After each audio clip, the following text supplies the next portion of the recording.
when did you bring it up? As far as when y'all in 1 year in, 6 months in, 3 years in, and how did you bring it up? Were y'all at dinner? Was it on a phone call? Was like, yo, I need to see your credit, yo. And if your credit jacked up, nah, we ain't working. Like, how did you do that as a man? I would say plans tend to fail without counseling. Yeah. Right. And so the biggest thing for me was I learned from my past, and I'd said, I don't want to repeat my past. And so communication was one of those things that just clicked to me and was like, hey, I need to communicate more. And I'm going to take this journey and figure it out. And I took some paths, and with this person who was willing to listen, we sat down and had some real tough conversations and said, hey, this is where I want to be. And if I'm looking for that future, these are the things I want to live by. And communication was one of those key. It was huge. And so, it didn't span out over the first year, but over time, having a set goal and monthly communications, even if it's not intentional, but at least try to have an intention every month to have a conversation and build on it. Once you find that communication in there, you don't need to have these set days, right? And then build on that over time, because the communication gets easier. So here's the other half of that. Nicole, okay, I got you. How did you feel? I'm just thinking, like, as a Black woman, yes, her man comes to her and says, yo, listen, what's good? Yep. What's your money looking like? Yep. Like, how did you feel? The other part of that is being willing and open and vulnerable to want to accept a relationship like that, which is where I came in. I was like, this is what I want out of a relationship, because between the both of us, he was better with the structure of financial management. I came into the relationship saying, hey, I know I need help. I know the practices and habits that I've done so far have not been helping me. So when it came to us having that dialogue, I was like, okay, I'm open to it. However, I was still nervous. I was scared. And some of those monthly check-ins that we had about finances, because we talked about a number of things in those monthly check-ins that we had during that dating phase. But when it came to the financial piece, I was like, ooh, we got to talk about this right now. I was hot. I was sweating. Sometimes I cried because I was so uncomfortable with finances that having that conversation was just not my cup of tea. I just did not enjoy talking about it, even though I knew it was going to help me improve and be better in the long run. So how did you over time get comfortable with Greg in the dating phases? This is new. Yeah. Like, this is, which is why I see why y'all's marriage is successful, but that's new. I mean, I'm pretty sure half of the people watching and listening right now are like, ain't no way in the world.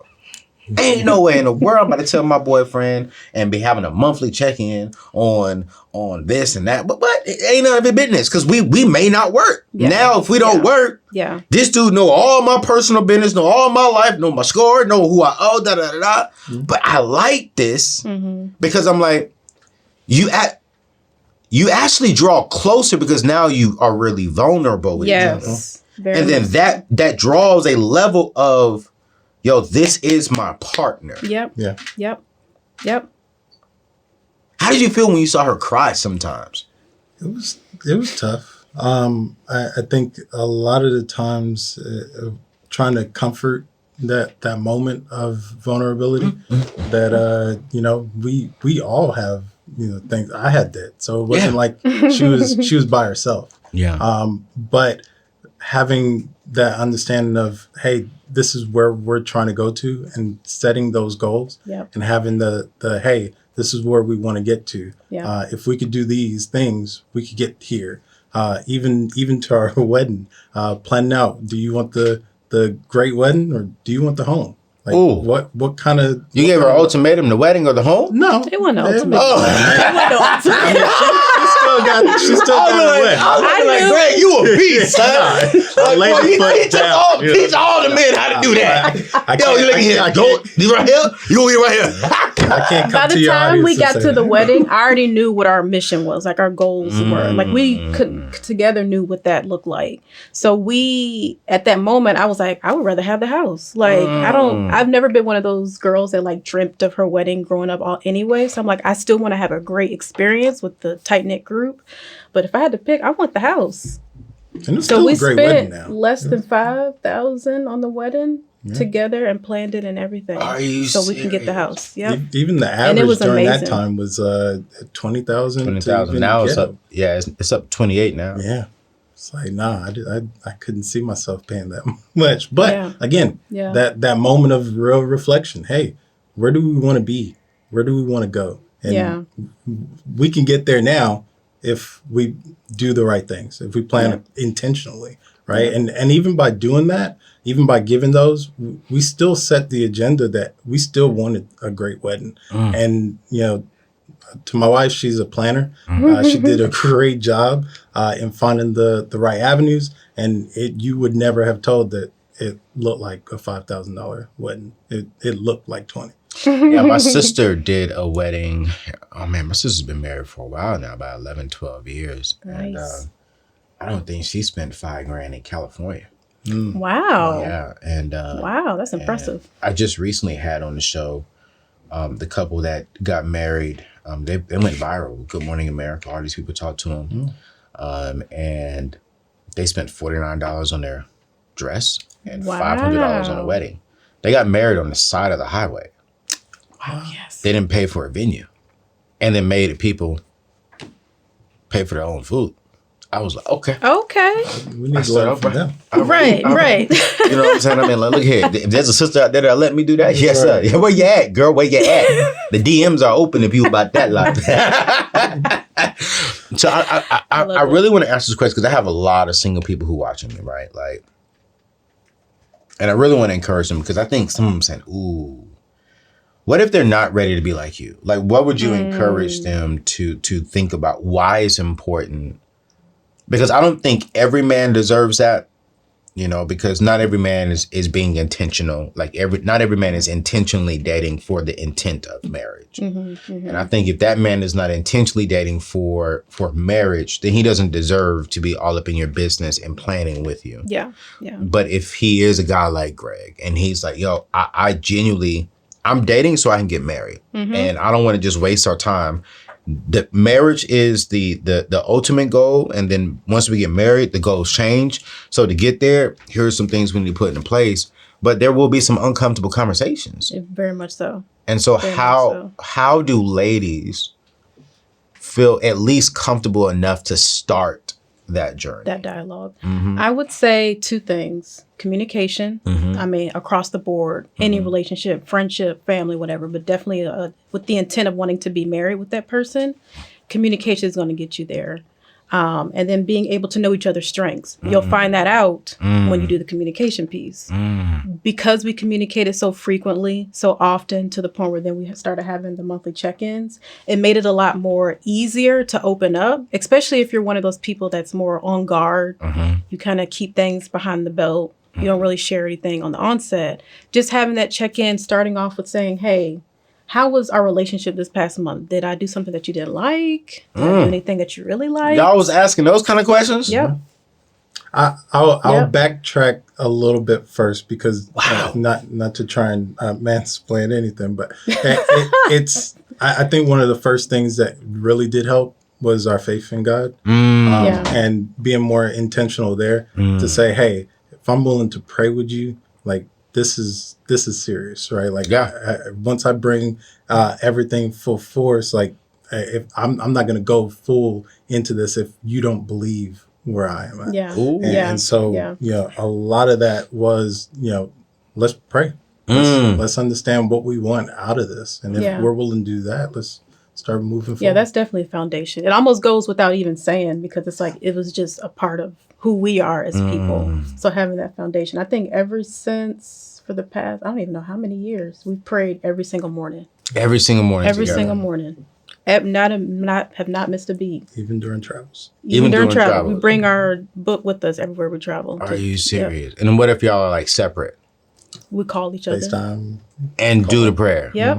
One time I was in Germany and he was at home, so there was like a huge time difference. Big difference. It And was y'all midnight. still made it work. We still made it work. So if it was morning for you, Yep. you got up at midnight. I'm a late Yep. nighter anyway. Yep. Wow. Yep. So that's definitely the foundation for sure. So I'm not trying to take anything away from the woman, but would you say the foundation started with you?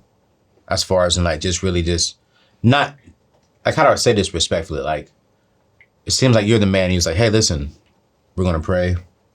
We're going to start off right. You know, we're going to talk about this. We're going to have these uncomfortable conversations. And you started that, she joined you, and then it was a team effort from there. Like, would you say that, or would you say it was like team from the very, very, very beginning? I would say that a foundation has to start somewhere. Yeah. And so somebody has to kick that off, right? Yeah. And there were things in our situation where I'm a little bit stronger in because I've learned, Yeah. you know, Yeah, and so finances, for sure. especially with finances coming into play, that kind of gave the opportunity for there to lend. Hey, I got us. Like if you're here, then we'll find a way. My man said, yo, if you hear it, we gonna be good. He said that, listen, you my woman today, but if you lock arms, don't get it twisted. We gonna be right financially. Yeah. And we know emotional and financial security is very important for ladies. Yes, big time. And so that's pretty cool that y'all did that while dating. Yeah. Now these meetings, and I'm living here because I'm just like, oh, this is interesting. I'm like you a little bit, but I've never went to that depth, like monthly check-ins, because when I tried to do that, oh man, she was like, I'm not one of your people who you're talking to at YouTube. And I'm like, but we didn't make it like that though. It's not about that. Yeah, it was more casual. It didn't feel like a business meeting. It was more like, hey. Y'all went to dinner and just check in. Yeah. So y'all didn't We're at have set home. days. It was just at least once a month. It was like the end of started the month. with some, like, for me, intentionally picking certain days. Absolutely. Right? Yeah. So I gotta make sure that these are there, and then over time explain, hey, let's do it on these days. That way we both know where we're at. And then, was it like y'all went out to dinner or something like that? yeah, just Dinner, home. yeah, any moment Date that night we found in, an opportunity, intentional with a date night, and just out, find a real nice place to go, and then hey, where you stand? Where are we? Yep. Did y'all ever make any like money mistakes while y'all was dating, and then other people had to check each other like, yo, Yep. what are you doing? Yep. Oh, You yeah. did? Yep. Yeah. How was that conversation? Uncomfortable. It was Uncomfortable. But that comes out of just knowing how to get out of those habits. Because now that we've opened up the dialogue, we've said like these are our checkpoints to like, hey, let's a pulse check on the relationship. Having those difficult conversations in those moments was like, oh my God, I'm getting up to that date and I got to explain myself when it comes to, okay, I went over budget here. Did you ever try to avoid the date? Like No. you never tried to. No. You never try to get out of the date. No. Come on, Nicole. You never like, you know what? I'm just not feeling good. No, I would say that, but that wasn't a reason to get out of the check-in. Yeah. Nope. This sounds just a little bit too good to be true. I'm gonna keep it a buck. I'm like, you never thought about like, no, we know you didn't. Intentional. Intentional. It's like, We had a mission. We were on a real so what was the mission though? Like, what were y'all trying to be debt free before you got married? Yes. Did y'all hit Before that we- mission? I did. We were married. To get debt free? It was during we were married. During that year. Yeah. Oh, okay, Grace. Yeah. Don't get it twisted. Wow, don't about that. Now, I can't talk about my wife. I got Well, her back. I had the most debt, so it took Yeah. me a little bit longer to weave out of mine. And even there, Yeah. right, that was trust, right? Because at that point in time, it was like, hey, somebody's got to start, Yeah. right? And Yeah. so the trust there, it might have started with me, but she's definitely been holding it down. Yeah. I give her a props for where it stands because, Yep. again, those are tough conversations, one. But then two, understand that there's got to be an ebb and flow. Like, I'm going to start this off so that we can get to an end. Yep. And she had to trust in that, right? There had to be trust there. Yep. That would be intentional. Even back and forth. I mean, it would be her, it would be me, on different things that we were trying to accomplish, for sure. Yeah.